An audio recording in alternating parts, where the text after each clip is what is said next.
Hey guys, magandang araw. Ipapakita ko sa inyo guys kasi first time ko makakita ng ganitong klase ng itlog, napakalambot. Ayan, hindi pa kumbaga na ano talaga yung skin niya. Ang ganda oh, lambot. First time ko itong buksan guys. At tignan nyo nasa loob. Ayan, look natin.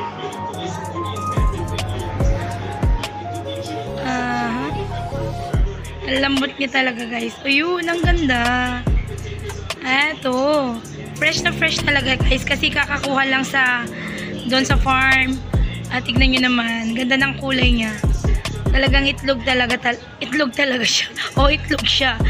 I mean yung skin lang talaga na lambot. Ayun, ang ganda ng pagka fresh niya talaga.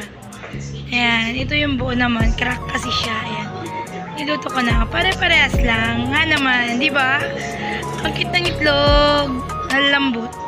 Ayan, na-curious lang ako.